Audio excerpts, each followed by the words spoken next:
저와 여러분은 하나님께 속해 있고 세상은 하나님께 속한 것이 아니고 악한 자에게 속했다 그랬습니다. 이 악한 자가 누구를 말하는 것입니까? 마귀를 말하는 거지요. 여러분, 그러면 하나님께 속한 자와 악한 마귀에게 속한 자가 이 세상에 지금 같이 살고 있어요. 그 두 사이에 평화가 있겠습니까? 전쟁이 있겠습니까? 당연히 전쟁입니다. 저와 여러분이 오늘 함께 생각할 것은 저와 여러분이 영적인 전쟁터 한복판에서 살고 있다 하는 것을 같이 생각해 보려고 합니다. 여러분, 지금 우리나라도 남과 북이 사실은 전쟁을 잠깐 멈추고 휴전하고 있는 상태입니다. 전쟁이 끝나지 않았어요. 종전이 안 되고 휴전 중이에요. 언제 다시 전쟁이 일어날지 모르는 상당히 불안한 정국 속에 우리가 살고 있거든요. 요즘에 특별히 북한에서 자꾸 미사일을 서쪽으로 쏘고 동쪽으로 쏘고 이렇게 하면서 실험도 하고 또 우리한테 위협도 하는 거지요. 이런 일을 우리가 너무 많이 겪다 보니까 전쟁이 끝나고 벌써 70년이라는 시간이 훨씬 지나다 보니까요. 좀 이런 부분에서 우리가 좀 무감각한 상황이 됐어요. 덤덤한 것 같아요. 미사일 쐈다 해도 쐈나 보다 그러죠. 예? 이게요, 방향을 조금만 틀면 우리나라로 날아오는 거잖아요. 서쪽으로 쏘는 거, 동쪽으로 쏘는 거, 방향 조금만 틀면 우리 쪽으로 날아올 수 있는 거예요. 우리한테 쏘는 거를 방향을 조금 틀어서 그냥 바다로 지금 쏘고 있는 걸 쏘면서 연습을 자꾸 해보는 거죠. 이게 위력이 얼마나 되는지, 우리가 쏘는 미사일이 정확하게 가는지, 점점 그 성능을 개발시켜 나가면서 계속해서 실험도 하고 우리를 위협하고 있는 거예요. 그러니까 우리가 항상 나라를 위해서 기도해야 합니다. 하나님이 막아주시지 않으면 이 전쟁 언제든지 일어날 수 있어요. 전쟁이 안 일어나고 지금의 이 평화와 축복을 계속 누리며 살려면 저와 여러분이 지금 우리가 전쟁 중이라고 하는 사실을 생각하고 계속 전쟁이 실제로 일어나지 않도록 기도할 때 하나님이 막아주시고 지켜주실 줄 믿습니다. 여러분, 지금도 이 땅에는 전쟁을 실제로 벌이고 있는 곳이 여러 곳이 있잖아요. 그죠? 이스라엘과 하마스 사이에 여전히 전쟁이 진행 중입니다. 그래서 하루에도 몇십 명이 죽었다, 몇백 명이 죽었다, 이런 뉴스들을 계속 우리가 접하고 있어요. 우크라이나하고 러시아 사이의 전쟁은 지금 1년이 넘게 진행이 되고 있는데 어떤 표현까지 쓰냐면 이 전쟁터에서 지금 그 서로 군대를 대치하고 막 싸우는 곳에 이게 한치라도 양보를 하지 않으려고 하기 때문에 어마어마한 병력을 갖다 쏟아붓고 계속 죽는 거예요. 그러니까 러시아 같은 경우는 군인이 부족해서 감옥에 갇혀 있는 죄수들을 전쟁터로 훈련을 잠깐 시켜갖고 내보내면서 너희들 여기서 살아남으면 죄 이제 다 면해주고 석방시켜줄게. 그리고 돈도 줄게. 이런 요구를 하면서 이런 조건을 내걸면서 전쟁터로 갈 사람이 있으면 나오라는 거예요. 감옥에서 언제 나올지도 모르고 감옥에서 그냥 죽어가야 될 그런 운명에 있는 사람들, 거기서 그냥 감옥에서 죽을래? 아니면 전쟁터에 가서 싸워가지고 전공도 세우고 적을 물리치고 승리하면 너희들 더 이상 감옥살이 안 하도록 죄도 다 용서해주고 돈도 줄게. 어느 쪽을 선택할래? 해가지고 전쟁터에 또 수많은 병사들을 보내기도 하고, 나이를 먹은 일반 군인들도 동원령을 내려서 전쟁터로 좀 자꾸 보내잖아요. 왜요? 그 전쟁터에서 너무나 많은 사람이 죽어가고 있기 때문에 그래요. 이 전쟁은 이렇게 끔찍하고 무서운 일이고요. 절대로 일어나서는 안 되는 일인데 이 땅에 한순간도 전쟁이 없었던 때가 없어요. 너무너무 끔찍한 전쟁이 이 땅에 계속되는 것을 보는데, 여러분, 이스라엘하고 하마스 간에만 전쟁을 벌이는 게 아니잖아요. 사우디아라비아 밑에 예멘이라고 하는 나라도 있는데, 이 나라에 반군들이 일어나 가지고 예멘의 정부를 꼼짝 못하게 해요. 예멘 반군이 훨씬 더 힘이 세요. 그런데 이 예멘 반군은 이란의 엄청난 무기 지원을 받고 군사 훈련을 받고 해가지고 얘네들이 막강한 힘을 가지고 있는데, 얘네가 하마스 편이에요.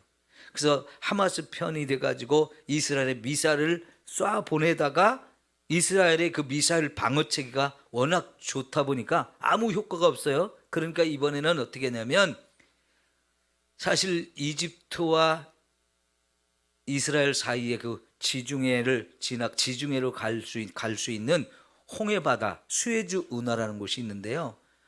거기가 전 세계 가장 많은 무역선들이 오고 가는 곳이거든요.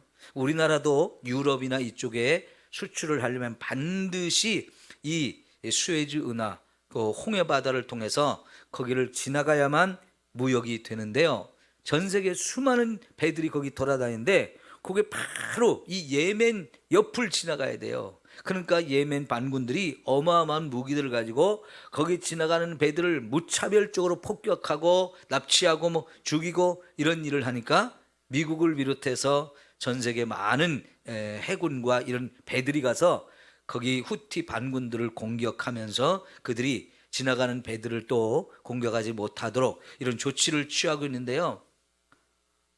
여전히 예멘 반군이 계속해서 지나가는 배들을 공격합니다. 그리고 여러분, 이스라엘 위쪽에 레바논이라는 곳이 있고 그 위에 또 시리아라는 나라가 있거든요. 여기에도 이란의 지원을 받은 무장단체 헤즈볼라라든가 시리아의 또 무장단체, 이런 사람들이요 다 이란의 지원을 받아가지고 이스라엘을 자꾸 공격해요. 계속해서 끊임없이 전쟁이 일어나고 있어요. 미국이 요르단이라든가 레바논, 시리아, 이라크 이런 지역에 미군을 파견해가지고 거기도 미군 주둔 병사들이 있거든요. 우리 여기 군산처럼요. 그런데 거기에 또 이라크에 있는 이란의 지원을 받은 그런 무장단체라든가 시리아 이런 데에 있는 무장단체들이 계속해서 또 미군 부대에 공격을 하니까 미군도 이거는 자기 병사들이 죽으면 안 되니까요. 그런데 막 무차별적으로 폭격을 가하는데 미국이 가진 어마어마한 무기들을 동원해서 그런 데를 공격하고 있어요. 전 세계에 지금 전쟁이 너무나 많은 곳에서 일어나는데 그 전쟁은 결국은 사람을 죽이는 일이거든요. 그리고 그 엄청난 무기들을 다 동원할 때 그 무기들의 역할은 얼마나 더 많은 사람을 죽일 수 있는 얼마나 더 강력한 힘을 가졌느냐, 이걸 서로 경쟁하고 있어요. 참 무서운 게 전쟁입니다. 그래서 전쟁이 일어나지 않아야 되는데 안타깝게도 인간은 끊임없이 전쟁을 계속한단 말이에요.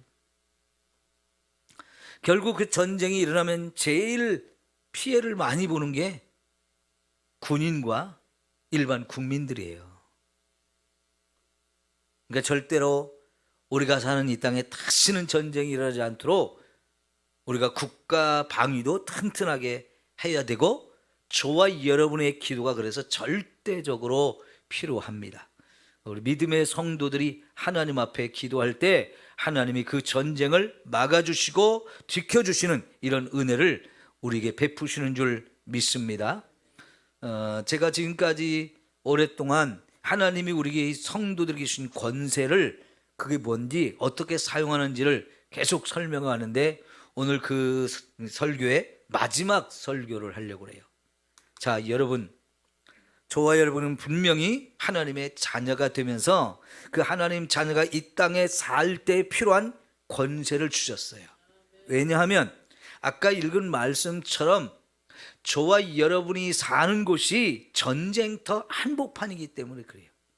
우리는 하나님께 속해 있고 예수 믿지 않는 세상은 전부가 악한 영들이 지배를 하고 있는 것이기 때문에 그 악한 영들이 지배하고 있는 세상 그 속에서 저와 여러분이 산단 말이에요. 그래서 우리와 이 악한 영들 사이에는 끊임없이 영적인 전쟁이 진행되고 있어요.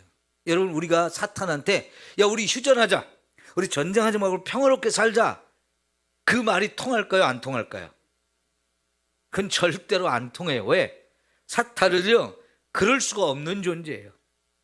하나님의 성도들을 끊임없이 공격해서 요한복음 10장 10절에 있는 것처럼 그놈은 도둑놈이고 강도이고 살인자이기 때문에 하나님의 성도들을 와서 하나님이 주신 축복을 빼앗아가는 도둑놈이고 우리를 죽이려는 살인자이고 우리를 멸망시키려고 하는 너무나 악한 놈이기 때문에 틈을 엿보고 있다가 틈이 생겼다 그러면 가차없이 공격을 하는데요, 사탄은 쉬지 않고 이런 공격을 퍼붓는단 말이에요. 그러니까 우리가요, 내가 정말 영적 전쟁터 한복판에서 적진 속에서 살고 있다는 걸 우리가 생각하면 우리는 어떻게 해야 되겠습니까? 깨어 있어야 돼요. 방심하고 넋놓고 있으면 안 돼요. 뭐 이렇게 편안한데 하면서 우리가 방심하면 어느 순간에 와서 저와 여러분이 뒤통수를 얻어 터지고 하나님 주신 축복을 다 빼앗겨 버린단 말이에요. 그런데 우리가 사는 이 세상이 그렇게 악한 세상인데 사실은 저와 여러분은 너무 연약하잖아요. 그 연약한 성도들이 적진 한복판에서 살면서 승리하게 하려고 하나님께서 저와 여러분에게 권세를 주셨어요. 이 권세가 저와 여러분에게 있다는 걸 항상 기억하고 이 권세만 있으면 우리가 얼마든지 마귀를 물리쳐 이길 수 있다는 그 믿음을 가지고 이 무기를 잘 사용해서 승리하며 사는 저와 여러분이 되어야 할 줄 믿습니다. 오늘 그래서 마지막으로 우리가 이 영적인 전쟁터 한복판에 살고 있다는 것을 늘 생각하며 살자 하는 거예요. 그거를 예수님께서 어떤 식으로 표현하냐면 마태복음 10장을 우리 한번 찾아봅시다. 마태복음 10장 16절부터예요. 우리가 익숙하게 잘 알고 있는 구절인데 찾아서 확인해 보겠습니다. 마태복음 10장 16절 23절까지 한 절씩 교독하겠습니다. 자, 보라, 내가 너희를 보냄이 양을 이리 가운데로 보냄과 같도다. 그러므로 너희는 뱀같이 지혜롭고 비둘기같이 순결하라.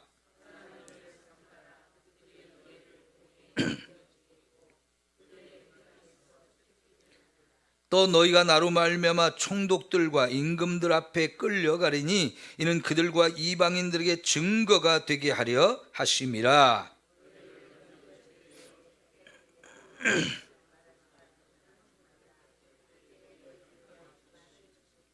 말하는 이는 너희가 아니라 너희 속에서 말씀하시는 이 곧 너희 아버지의 성령이시니라.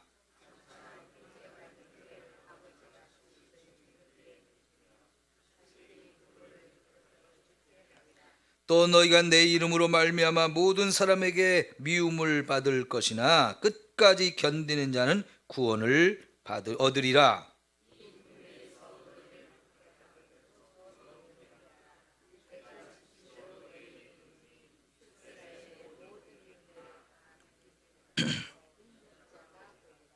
예, 여기 보면 내가 너희를 이리 가운데 보내는 양과 같다 그랬어요. 너희는 양과 같은 연약한 존재인데 그러한 너희를 내가 이리가 우글거리는 곳으로 보낸다라고 말씀하셨어요.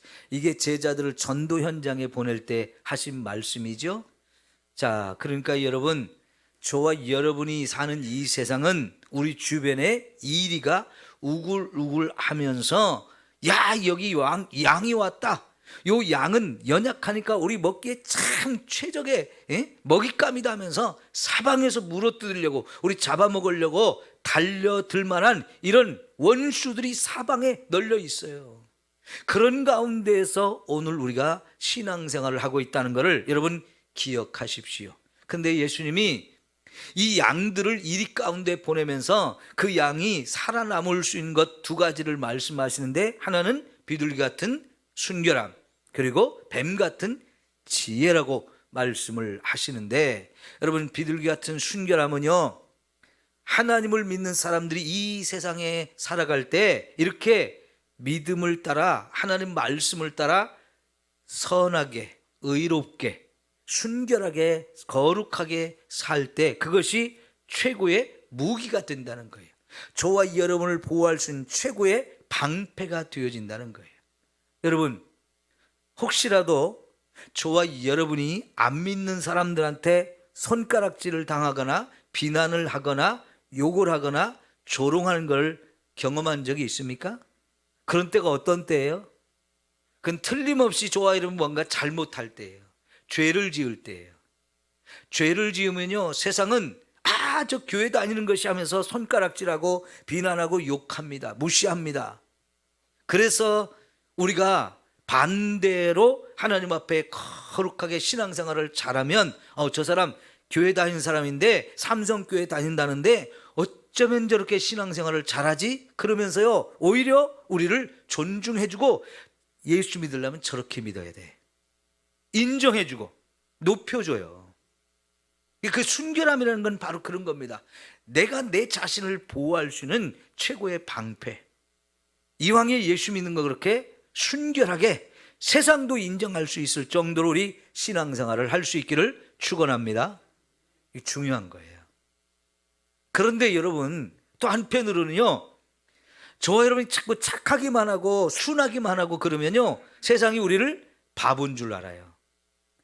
저건 짓밟아도 되는구나, 쟤는 좀 사기를 쳐도 괜찮겠구나, 쟤는 무시를 해도 괜찮구나 하면서 무시해버리고 짓밟아버리고 빼앗아갈 수 있는데, 그래서 한편으로는 우리에게 지혜가 필요하다고 얘기를 해요. 그러니까 순결하면서도 지혜로울 때 아무리 사방에서 이렇게 우리를 잡아먹으려고 날뛰는 이런 맹수들이 있어도 그 사고에서 우리가 나 자신을 지키며 살아남을 수 있다라고 얘기를 하는데, 근데 여러분, 왜 예수님께서 양을 이리 가운데 보냈습니까? 뭐 하라고 보내는 거예요? 전도하라고 보내는 거잖아요, 그죠? 전도하러 보내는, 그 얘기는 뭐냐면요, 비록 양이 이리 가운데 던져졌을지라도 그 양들이 자기도 살아남아야 되고 더불어서 또 뭐까지 해야 되느냐? 그 이리에게 사로잡혀 먹히고 죽어가는 또 다른 사람들도 살리는 일을 해야 된다는 거예요. 이게 저와 여러분이 이 세상 전쟁터 한복판에서 사는 모습이고 살면서 해야 되는 일인 거예요. 그래서 하나님께서는 저와 여러분에게 권세라는 걸 주셨어요. 믿음을 가지십시오. 하나님이 저와 여러분에게 하나님의 자녀가 되는 권세를 주셨습니다. 하늘과 땅의 모든 권세를 내게 주셨으니 하면서 이제 그 권세를 가지신 예수님이 예루살렘과 온 유대와 사마리아와 땅끝까지 이르러 내 증인이 되어가면서 저와 여러분을 세상 가운데로 보내는데, 그냥 보내는 게 아니고, 내가 너희를 보내는 것이 그냥 보내는 게 아니고 권세를 주어서 보낸다 그러셨어요. 자, 여러분 10장 1절 거기 그렇게 말하잖아요. 예수께서 그의 12 제자를 부르사 더러운 귀신을 쫓아내며 모든 병과 모든 약한 것을 고치는 권능을 주시니라 그랬잖아요. 제자들이 전도하러 현장에 보내면서 복음이라고 하는 이 생명을, 사람을 구원할 수 있는 최고의 생명의 검을 우리에게 주셨어요. 그러면서 귀신을 쫓아내고 병을 고치고 또 약한 것을 치유할 수 있는 이런 권능을 우리에게 주셨다는데, 특별히 여기 귀신을 쫓아낸다고 할 때 그 귀신이 바로 일이에요. 우리를 공격하는 우리의 적인 마귀의 세력들이란 말이죠. 그런 마귀와 충분히 싸워 이길 수 있는 권능을 저와 여러분에게 주셨는데, 그러면 여러분, 이 권세와 권능을 가진 저와 여러분은 이 땅에 살면서 이것을 써야 돼요, 안 써야 돼요? 써먹어야 이길 수 있어요. 나도 살고 죽어가는 다른 사람도 살릴 수 있어요. 그러니까 우리가 내게 이런 권세와 능력을 주셨다는 걸 항상 믿고 이 전쟁터 한복판에서 우리가 승리하면서 살아야 한다 하는 겁니다. 자, 그런데요, 여기 아까 16절에서 23절까지 봤잖아요. 우리가 조금 더 살펴보면 그 이리가 누구인지를 더 구체적으로 알 수 있거든요. 17절 봐요. 누구를 삼가라고 그랬어요? 사람들을 삼가라 그랬어요. 내 주변에 있는 모든 사람을 우리가 삼가야 돼요. 심지어 예수를 안 믿는 사람이라면 그 사람이 내 남편이고, 그 사람이 내 아내이고, 그 사람이 내 어머니 아버지고, 그 사람이 내 자식일지라도 그 사람을 조심해야 된다는 거예요. 뭘 조심해요? 우리 믿음을 자꾸 그들이 허물려고 해요. 여러분, 믿지 않는 남편은 어떻게 합니까? 저와 여러분이 예배 시간마다 교회 가는 거 좋아해요, 안 좋아해요? 할 수만 있으면 예배 시간에 집안에 주저앉히려고 했어요. 그렇게 사랑하는 것도 아니면서 왜 자꾸 집에 앉혀놓으려고 그러죠? 뭐 사랑을 많이 해준다면 그 남편 사랑이 좋아서라도 이렇게 좀 있겠지만은, 그런 것도 아니면서 괜히 교회 가는 거 투정 부리고요. 밥 되는데 밥은 안 하고 어디 가냐는 둥, 교회 가면 뭐 밥이 나오냐 떡이 나오냐 하는 둥, 아이고 온갖 듣기 싫은 소리 하면서 할 수만 있으면 저와 여러분 발걸음을 잡아 앉히려고 해요. 헌금하는 거 또 그거 못 봐주죠. 교회 가서 봉사하는 거 그것도 자꾸 왜 자꾸 헌금하냐고 못하게 또 막죠. 안 믿으니까 그러는 거예요. 하나님이 누구인지 모르니까 그러는 거예요. 그래서 사람들을 삼가라고 한 것이, 예수를 믿지 않는 그 사람은 결국 마귀에게 속한 자이기 때문에 저와 여러분은 하나님께 속한 자로서 하나님을 자꾸 찾아가고 하나님을 예배하고 하나님께 내 자신을 헌신하고 내 가진 물질도 하나님께 드리고 싶고 시간을 드리고 또 힘을 합해서 하나님의 기뻐하는 일들을 행하려고 자꾸 교회를 가려고 하면 좀 적당히 해라 하면서 자꾸 주저앉히고 못하게 한단 말이에요. 이게 여러분 서로 속한 소속이 달라서 그래요. 한 집안의 가족으로 살지만 그 가족이지만, 한 가족을 육신적으로 보면 가족이지만 영적으로 보면 소속이 달라서 그래요. 영적 가족이 달라서요. 그런데 내 남편인데 나 싸울 수 있어요? 싸우지는 않지만 그 남편의 박해나 조롱이나 비난이나 반대 이런 걸 무릅쓰고서라도 내가 믿음의 길, 구원의 길, 생명의 길로 가면서 결국은 그 남편까지도 하나님 앞에 올 수 있도록 이끌어야 할 책임이 저와 여러분에게 있기 때문에 비난해도 참고 조롱해도 참고 자꾸 방해해도 견디고 하면서 우리가 가는 거잖아요. 여러분, 믿는 사람이 아니면 결코 내 편이 아닌 거예요. 남편이에요, 남편. 그 다음에 여러분 18절에 보면 총독들과 임금들, 세상의 권세를 가진 사람도 결국은 결정적인 상황이 되면 저와 여러분의 편이 아니고 남 편이에요. 그 남이 누굽니까? 마귀 편이란 말이죠. 마귀는 그런 세상의 권세를 가진 자를 통해서 저와 여러분을 얼마든지 잡아가고 고문을 하고 가진 걸 빼앗아가고 죽이려고 하고 온갖 악한 짓을 다 할 수 있다는 얘기예요. 여러분, 여기 20절과 21절 보세요. 형제가 형제를, 아버지가 자식을 어디다 넘겨준다고요? 죽는 데 내어준다는 거예요. 이거 비극적인 사건 아니에요? 뭐 때문에 우리 형제가 나를 죽는 데 내어주고 우리 아버지가 자식인 나를 죽는 데 내어준다는 겁니까? 예수를 믿는다는 것 때문에 그렇다는 거예요. 예수를 안 믿는 내 아버지는 예수를 믿는 자식을 죽는데 넘겨줄 수도 있다는 거예요. 그것이 형제가 그렇게 할 수도 있다는 거예요. 이게 뭐냐면 믿느냐 안 믿느냐 이 차이가 엄청난 소속의 차이가 있기 때문에 그런 거예요. 세상적으로는 더없이 가까운, 더없이 사랑하는 그런 존재가 우리 형제이고 부모와 자식이잖아요. 그런데요, 영적으로 보면 소속이 달라요. 그래서 결정적인 상황에 아버지가 자식을 죽는데 내어줄 수도 있다는 겁니다. 이게 영적인 전쟁의 비극인 거예요. 그렇게 되지 않으려면 여러분, 우리 가족을 다 구원해야 돼요. 지금은 그들이 몰라서 그러잖아요.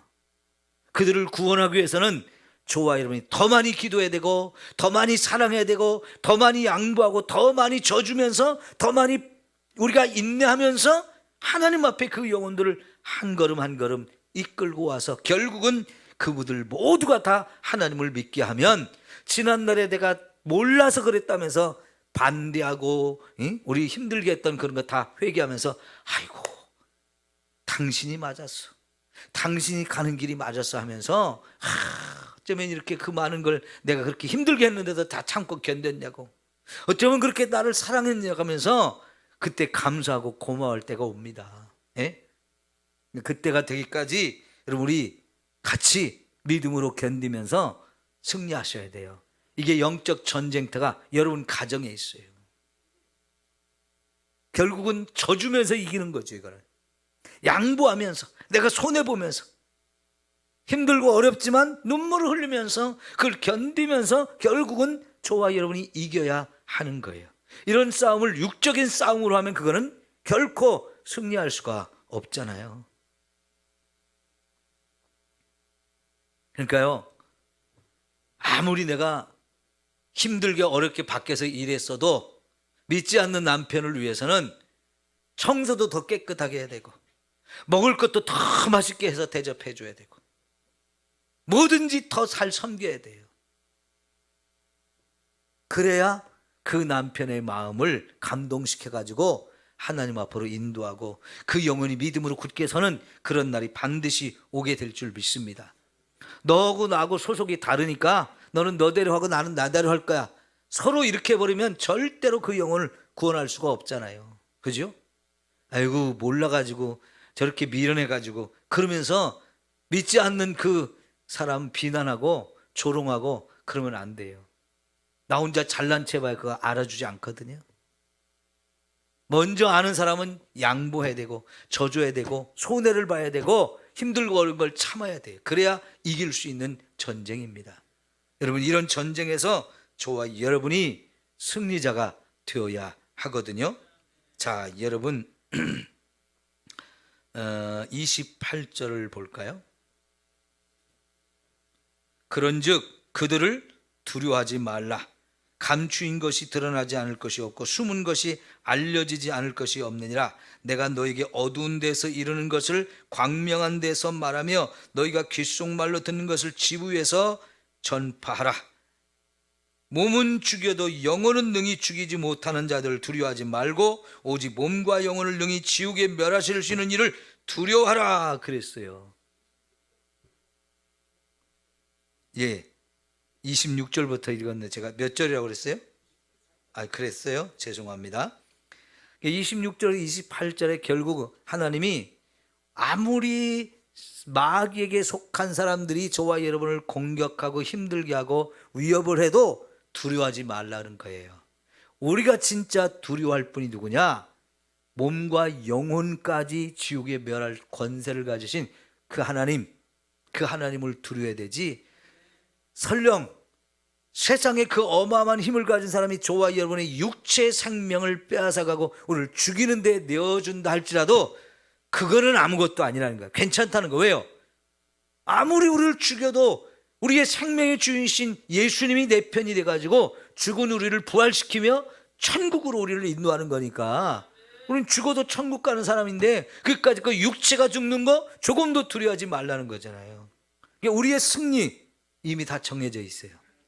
최후 승리는 저와 여러분에게 있기 때문에 때로는 져주면서 손해보면서 견디면서 우리가 이 영적 싸움에서 우리가 반드시 승리하도록 해야 할 줄 믿습니다. 여러분, 이 전쟁은 결국은 우리에게 승리가 보장돼 있어요. 그래서 여러분, 하나님께서 뭐라고 하냐면 전쟁은 누구에게 속했다고요? 하나님께 속했다는 말을 끊임없이 해요.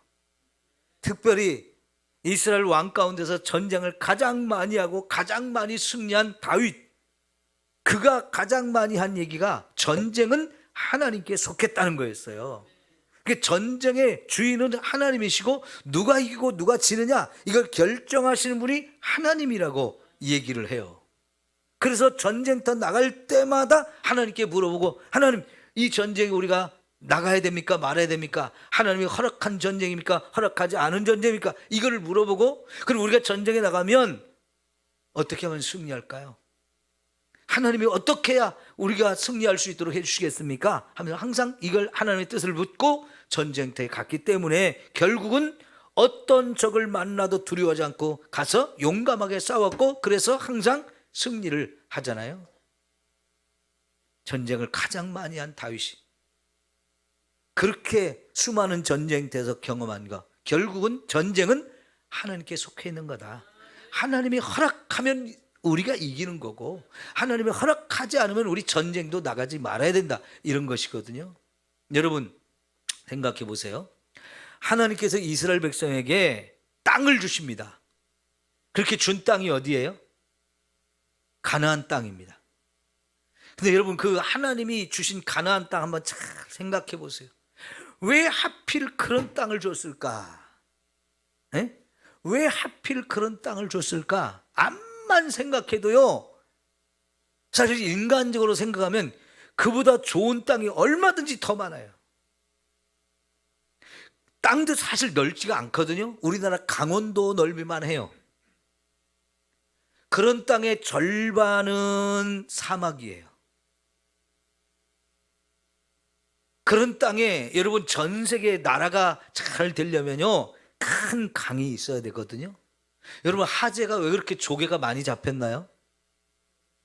거기 동진강, 만경강 하류라서 동진강, 만경강에서 계속 강물이 흘러와서 바닷물과 만나면서 거기가 물고기들이 먹고 살기에 좋은 먹이가 많이 있으니까 거기에 그렇게 고기도 많이 나오는 거고 조개가 끊임없이 나오는 거예요. 거기가 걔들이 살기 가장 좋은 환경이니까 그런 거거든요. 그런데 여러분, 이스라엘은 한 나라가 유지하기에 필요한 강이라는 게 너무 초라한 강, 요단강. 여러분 진짜 가서 보면 실망스러워요. 이게 이걸 강이라고? 근데 전 세계에서 제일 유명한 강 중에 하나가 요단강이에요. 그 조그만 강이거든요. 우리로 말하면 그냥 조그만 또랑이에요, 또랑. 여기 동진강, 만경강, 여기 금강 이런 거 비교하면 이거는 게임이 안 되는 강이에요. 아주 조그만 강이에요. 마치 뭐와 같으냐면 여기 군산 같은데 넓은 들이 있잖아요. 그 넓은 들에 여러분 수로가 큰 것들이 있잖아요. 그런 수로 정도로 생각하면 돼요. 그 수로 중에 좀 큰 수로, 그 정도의 강밖에 안 돼요. 거기다가 물은 그만큼 안 돼요. 그러니 여러분, 그 강을 가지고 이스라엘 백성이 그 강을 의지해서 산다? 사실은 그게 불가능해요. 그러니까 인간이 살기에 참 조건이 안 좋은 땅이거든요. 거기다 대고 또 거기에 참 특징이 뭐냐면 그들이 살고는 이 가나안 땅 주변으로 사방이 다 적이에요. 사방이. 지금 여러분 하마스하고 이스라엘하고 전쟁이 일어나고 있지만은 이런 전쟁은 지금까지 이스라엘 땅에서 수도 없이 많이 일어나는데 이번에는 동쪽에서, 다음에는 남쪽에서, 다음에는 북쪽에서 계속해서 동서남북 사방에서 끊임없이 적들이 막 한꺼번에 오기도 하고 또 한 나라만 오기도 하고 계속해서 그런 전쟁이 끊이지 않는 그런 곳에 갖다 놨어요. 여러분, 그게 사실은 하나님의 놀라운 계획이 있는 거예요. 오늘 저와 여러분이 배워야 될 큰 교훈이 뭐냐면 하나님의 백성들은 이 땅에 살 때에 우리 주변에 그렇게 사방에 적이 많다는 얘기예요. 그래서 아까 여기 마태복음 10장에서 이리 가운데 양을 보냈다고 했을 때 그 양, 이리가 누구냐? 내 주변에 하나님을 믿지 않는 사람이 다 이리라는 거예요. 세상의 임금과 총독도 그런 이리가 사로잡고 사용할 수 있는 도구들이고, 때로는 내 집에서 함께 살고 남편과 아내와 부모 형제 사이에도 그런 서로 편이 다르기 때문에 자기는 살겠다고 하면서 우리를 죽음에 넘겨주는 이런 상황들이 벌어진다는 거예요. 그거를 영적으로 확실히 눈으로 우리가 보게 하기 위해 하나님은 하나님의 구원받은 백성을 준 땅이 사방의 적으로 둘러싸여 있는 곳에 딱 갖다 놓아서 너희들 잊지 마. 너희에게는 항상 전쟁이 있다는 거. 그러니까 그 땅에 살고 있는 이스라엘 백성들은 한순간도 마음을 편안하게 마음 놓고 살 수가 없어요. 방심하거나 깨어있지 않거나 이러면 사방에서 언제 어디서 적이 나올지 모르기 때문에 늘 깨어있어야 하는 그런 삶을 살아야 됐거든요. 그런데 여러분, 깨어있으면 어떻게 되느냐? 하나님이 지켜주시고, 그래서 거기서 그들이 평화를 누릴 수 있는 거예요. 예? 오늘 저와 여러분도 똑같은 현장에서 그렇게 살고 있는 거예요. 우리 예수 믿는 사람들 방심하면 안 돼요. 나 지금 예수 믿으면서 별일 없으니까, 위험한 일 없으니까, 내 사방에 적이 없으니까 이렇게 편안하게 예수 믿고 복 받으면서 사니까 좋다. 예, 좋지요. 그런데 그것이 저와 여러분이 독이 될 수 있는 거예요. 그것이 우리를 가장 위험하게 빠뜨릴 수 있는 거예요. 그러니까 신앙생활에도 열심을 안 내도 되고, 남들보다 더 헌신을 안 해도 되고, 남들보다 하나님을 더 사랑하지 않아도 되는 것처럼 우리가 착각하면서 그냥 대충 하지, 이렇게 되어진다니까요. 근데 그게 가장 위험한 거잖아요. 여러분, 지금 이 시대에 우리 한국교회 성도들이 기도 잃어버렸죠? 전도 안 하지요? 말씀대로 안 살지요? 지금 가장 불안정하게, 가장 엉터리로 신앙생활을 지금 우리 시대 성도들이 하고 있고, 저와 여러분도 거기에 별로 다르지 않아요. 제가 이번에 신방을 하면서 감사한 것은, 이 성경 통독을 하자고 했을 때 많은 성도들이 함께하고 있는 것에 너무 감사드려요. 아직도 정신 못 차리고 성경 안 읽으신 분들 있지만은, 저는 생각 이상으로 우리 성도들이 정말 열심히 참여하는 걸 보면서 너무너무 감사해요. 이번에 그걸 확인했어요. 그동안 그렇게 했느냐? 그동안은 안 했어요. 근데 담임 목사가 이제 여러분 성경 좀 열심히 읽읍시다 하면서 성경 읽기 표도 나눠주고, 거기에 써있는 이제 축복의 말씀이 들어있는 이걸 나눠주면서 또 주보에 구역별로 성경 읽는 거 대회를 하자고 하니까 불이 붙어가지고 얼마나 열심히 읽는지 한 주에 100장 이상씩 읽는 분들이 꽤 많아요. 지난 주 중에 우리 이일동 집사님이 벌써 일독했습니다 그래가지고 깜짝 놀랐겠는데요. 조만간에 계속해서 나올 것 같아요. 저도 했습니다 하는 분들이 나올 것 같은데, 오늘은 또 제가 놀란 게 뭐냐면, 어제 놀란 게 뭐냐면, 여러분, 박영자 권사님이 8년 동안 구약성경 전체를 다 필사를 하셨더라고요. 지금 권사님이 연세가 80이 넘으셨잖아요. 그 70 중반부터 시작을 하신 거예요. 70 중반부터 성경을 창세부터 한자 쓰는 걸 도전을 해가지고, 내가 죽기 전에 전체 성경을 다 쓰고 죽어야 되겠다 해가지고 시작을 해가지고, 지금 독하게 마음을 드시고 구약 성경을 다 끝냈더라고요. 제가 깜짝 놀랐어요. 맞아요. 보통 사람 아니더라고요. 나는 그냥 보통 사람으로 아셨어요. 그런데 보통 사람 아니더라고요. 생각지도 못한 일이에요. 참 감사했어요. 여러분, 깨어나셔야 됩니다. 주님이 언제 오실지도 모르고, 저와 여러분이 언제 하나님 앞에 부름받아 갈지 모르잖아요. 네? 그러니까 그런 날이 오기 전까지는 우리 깨워서 더 열심히 신앙생활을 해서 성경도 더 열심히 읽고 말씀대로 더 열심히 살고 하나님도 더 많이 사랑하고 하나님께 드리는 것도 더 많이 드리고 충성도 더 열심히 해야 할 줄 믿습니다. 전도도 더 열심히 해야 합니다. 그래야 여러분 마귀가 저와 여러분을 공격할 틈을 주지 않고 우리가 늘 승리하면서 살 수 있잖아요. 그래야 하나님이 마음껏 저와 여러분을 인정하면서 그래 잘한다 잘한다 하면서 축복도 더 많이 쏟아 부어줄 거 아니에요. 하나님의 사랑과 은혜를 더 많이 체험하며 신나게 신앙생활 할 수 있을 거 아니에요. 이왕이면 그렇게 신앙생활 하자고요. 우리가 참 감사하죠. 어려움 없이 지금 신앙생활 한다는 거. 근데 그 어려움 없이 신앙생활 하는 것이 한편으로는 가장 위험한 거라고요. 왜? 우리를 잠들게 하니까요. 게을러지게 하고 나태해지게 하고 우리 열심을 내지 않고 그냥 대충 하려고 하는 이런 생각이 우리의 마음을 자꾸 사로잡기 때문에 그게 제일 위험한데 지금 우리 다 그 병에 걸려 있어요. 안 됩니다. 우리 전쟁 중이에요. 전쟁 중에 그 전쟁 중에서도 적진 한복판에서 우리가 살고 있다니까요. 이리 가운데 양을 주님이 보내셔서 그 이리들이 우글거리는 그 속에서 적진 한복판에서 우리가 살고 있는데 언제 누가 우리를 공격할지 모르는데 방심하고 있으면 되겠어요? 잠이나 자면 되겠어요? 여러분 이 시간에 이 자리에 안 오는 사람들 왜 그럴까요? 지금 우리가 전쟁 중이라는 걸 모르니까 그래요. 기도 안 해도 되는 것처럼 다 착각하고 있는 거예요.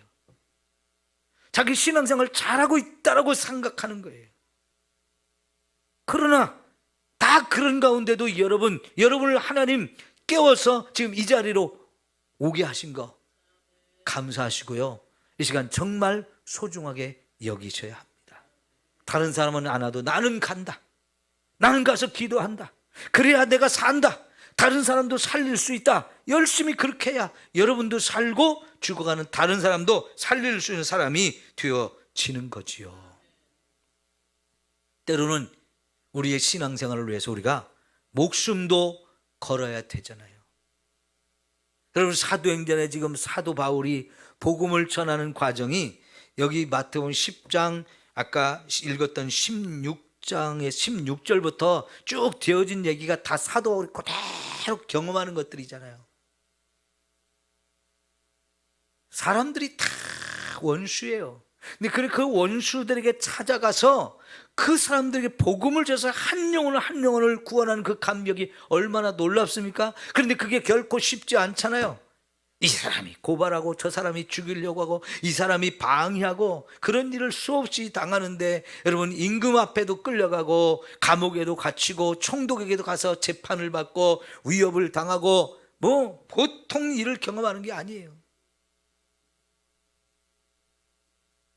같은 민족이 자기를 죽이려고 해요. 유대인의 가장 종교 최고 지도자가 자기를 죽이려고 해요. 복음 전달하는 걸 방해해요. 이런 일들을 다 경험하는 게 지금 사도행전을 우리가 볼 때 다 우리가 확인해 볼 수 있잖아요. 우리는 아직 그런 삶을 그런 일은 경험해 보지 못했는데 그만큼 우리가 신앙생활을 열심히 안 하고 있다는 증거예요. 정말 승리하려면 더 열심히 깨어 있어야 합니다. 특별히 군인은 항상 하나님의 전신갑주로 자기를 무장해야 됩니다.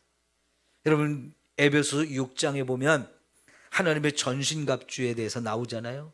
머리에서 발끝까지 우리가 다 우리 자신을 보호하게 한 이런 장비도 무기도 채워야 되고 적과 싸워 이길 수 있는 무기도 가져야 되고 그것을 언제든지 제대로 사용할 수 있는 훈련이 잘 되어 있어야 우리가 승리할 수 있단 말이에요.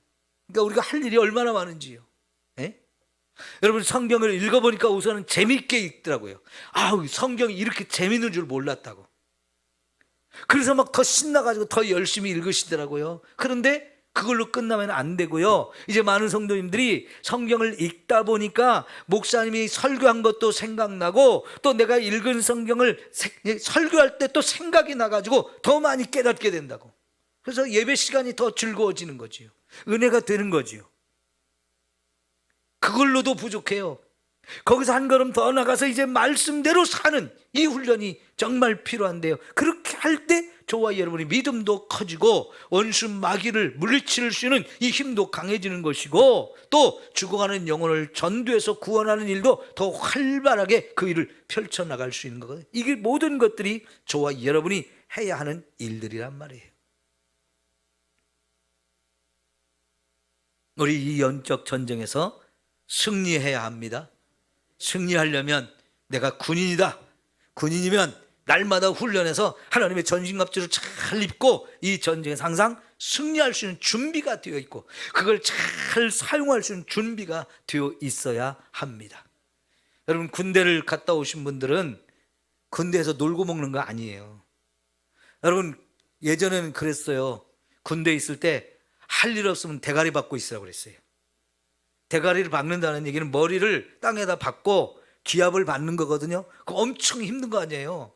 머리로 여기 땅에다 머리를 박고 이걸 몸을 이렇게 숙여가지고 이걸 버텨야 된다면 모든 힘이 머리에 쏠려가지고 이 땅하고 머리가 엄청 아파요. 할 일 없으면 그렇게라도 하라는 거예요. 그러니까 군대에서는 할 일 없이 그냥 내버려 두는 시간이었고요. 항상 뭐라도 해요. 풀이라도 뽑든가 청소라도 하든가, 아니면 계속 훈련이에요. 왜 그렇게 할까요? 전쟁이 일어나면 그렇게 정신 바짝 차린 사람, 그렇게 훈련이 잘 돼 있어야 전쟁에서 이길 수 있기 때문에 그런 거잖아요. 이 군대가 있는 사람들 참 힘들어요. 한시도 그냥 놀래주지 않고, 오늘 할 일 없으니까 너희들 낮잠 자라, 너희들 그냥 친구들끼리 게임이나 하고 잔소리나 하고 놀아라, 이런 시간 절대로 안 주거든요. 계속 훈련시키고 힘들게 해요. 왜 그런 훈련을 많이 십니까? 그래야 전쟁이 일어날 때 나라도 지킬 수 있고, 내 가족도 지킬 수 있고, 내 사랑하는 사람을 지킬 수 있고, 나도 살고 다른 사람을 살릴 수 있는 일은 철저하게 훈련된 자만이 그 일을 할 수 있기 때문에 그런 거예요. 오늘 저와 여러분, 하루하루 신앙생활이 나 자신을 훈련해서 나를 하나님의 강한 군대로 만들어야 합니다.